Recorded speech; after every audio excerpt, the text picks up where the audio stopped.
పుస్తకం చదవడం మీకు అలవాటు అనుకోండి, మీకు జీవితంలో ఏదో బాధ కలిగేటటువంటి ఒక సంఘటన జరిగింది, మీరు విచలితులు కారు, మీరు వెంటనే ఆ పుస్తకం చదువుకుంటారు. మీరు పిల్లలు కాబట్టి నేను మనసు విప్పి చెప్తున్నా, బయట సభల్లో అయితే చెప్పను. మా అమ్మ అంటే నాకు ప్రాణం. అంత కష్టపడి పెంచి పెద్ద చేసింది మా అమ్మ మమ్మల్ని. మా అమ్మగారు చనిపోయిన రోజున నేను విచలితుడైపోయాను, తట్టుకోలేకపోయాను.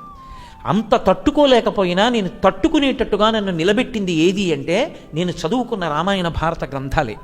ఆ పుస్తకం ప్రతిరోజు ఓ గంట చదువుకుంటే మళ్ళీ నేను ఊంచుకోగలిగాను.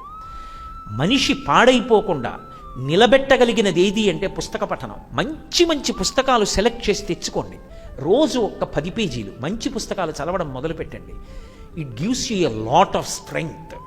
మనిషిని మానసికంగా తయారు చేస్తుంది, తప్పు చేయనివ్వదు. ఎంత గొప్పగానో క్యారెక్టర్ చెక్కుతుంది.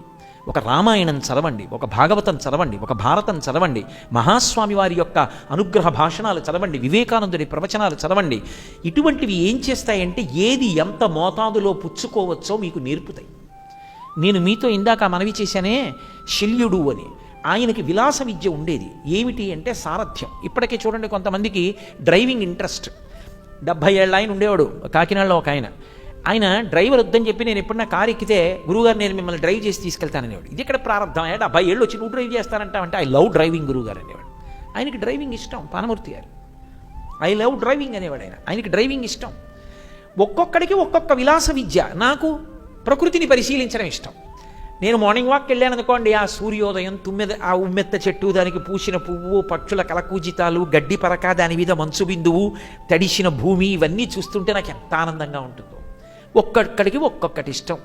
రవీంద్రనాథ ఠాగూరు పాతపడిపోయిన పడక మంచానికి ఉన్నటువంటి గిరికీల్ని తిప్పుతున్నప్పుడు వచ్చినటువంటి ధనులలోంచి పక్షుల యొక్క కూతల్లో నాదోపాసన చేసి ప్రకృతి కవిగా మారి ప్రపంచం మొత్తం మీద సాహిత్యానికి నోబెల్ ప్రైజ్ పొందిన ఏకైక భారతీయుడయ్యాడు.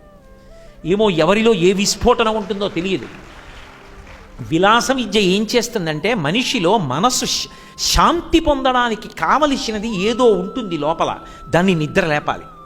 నిద్ర లేపితే అక్కడే మీరు శాంతి పొందుతారు. విలాస విద్య లేకుండా ఉండకూడదు. ఓ సంగీతం రావాలి, ఓ నృత్యం రావాలి, ఏదో ఒకటి ఉండాలి.